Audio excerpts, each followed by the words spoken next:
Drawing 1-1 with Nigeria with merely minutes remaining, the Argentines were heading out of the tournament and the Super Eagles were set to progress to the last 16. But an incredible 86th-minute winner from defender Marcos Rojo earned Argentina a 2-1 victory, which put Lionel Messi and co through to the knockout stages at the expense of their opponents and set up a last 16 encounter with France. It was another thrilling finale at a World Cup which has provided much drama. Messi was in inspired form in the opening 45 minutes and put his team ahead with a well-taken strike into the far corner, his first goal of the tournament and the 100th scored at this World Cup. Yet it seemed as if the Barcelona star would feature no more in this competition when a Victor Moses penalty leveled for the Super Eagles. Nigeria only needed a draw to reach the last 16 and Javier Mascherano looked to have assisted the Nigerians in the quest, as it was his foul on Leon Balogun that led to Moses' 51st minute spot kick. But in the dying minutes Rojo arrowed a first-time shot into the bottom corner for the final twist in an enthralling match. It was an exquisite finish from a Gabriel Mercado cross and the most important of the Manchester United's 3 goals for his country. Messi jumped on Rojo's shoulders as Argentina wildly celebrated a late reprieve. Argentina's fans in the street.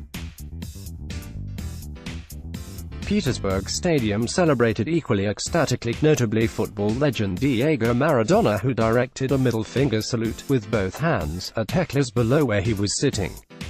The 1986 World Cup winner had been watching from inside an executive box in the stands, where he could be seen throughout the match, gesturing and shouting as his countrymen searched for a winning goal.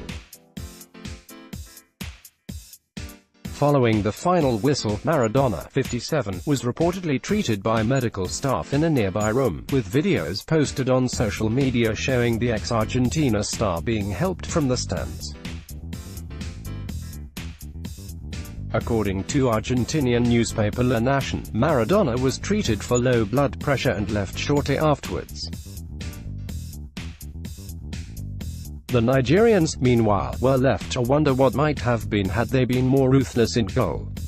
In the 75th minute, Odion Ighalo in particular squandered a chance to put his team ahead and leave Argentina with a mountain to climb. Nigeria claimed Rojo had handled the ball in the build-up to Ighalo's effort, but even after a VAR review the referee did not think the incident was a penalty. Wilfred Ndidi also went close from distance, but ultimately Nigerian went on to suffer a 5th World Cup defeat to Argentina. Croatia top Group D. Meanwhile, Iceland's first World Cup adventure came to an end in Rostov-on-Don after a spirited 2-1 defeat against Group D winners Croatia, who will play Denmark in the next round. Iceland took the game to its opponent and looked the better side for much of the 90 minutes. Only a mixture of poor finishing, some brilliant goalkeeping and bit of misfortune meant the Islanders were unable to make the most of their opportunities. Croatia, however, has laid down a marker at this World Cup. Though this wasn't its finest performance and the team looked disjointed, manager Zlatko Dalic made 9 changes to his starting 11. It's only the second team, after Uruguay, to pick up 9 points from the opening 3 matches so far.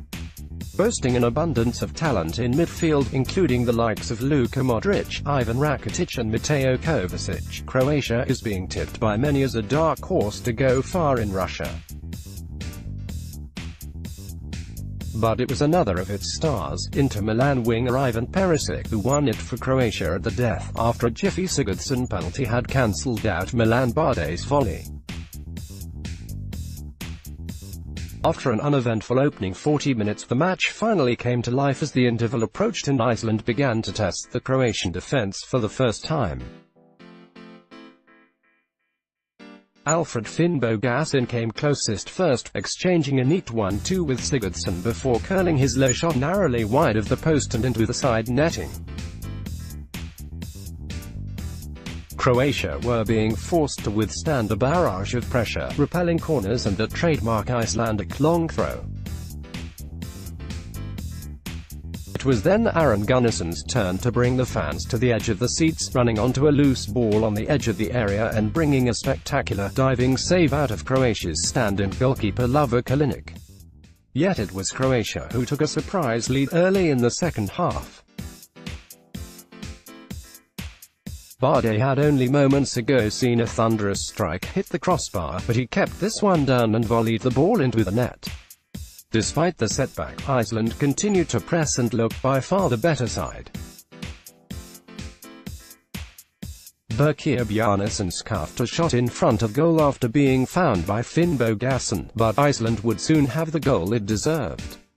Dejan Lovren's obvious handball in the box was penalized by referee Antonio Matuan Sigurdsson. Despite missing a penalty in his previous game against Nigeria, stepped up and hammered the ball confidently into the roof of the net. But as Iceland pressed on for the win, Croatia punished some sloppy passing in midfield. Goalscorer Bardet this time turned provider, threading a ball through to Perisic, who finished emphatically into the top corner to maintain Croatia's 100% record in Russia.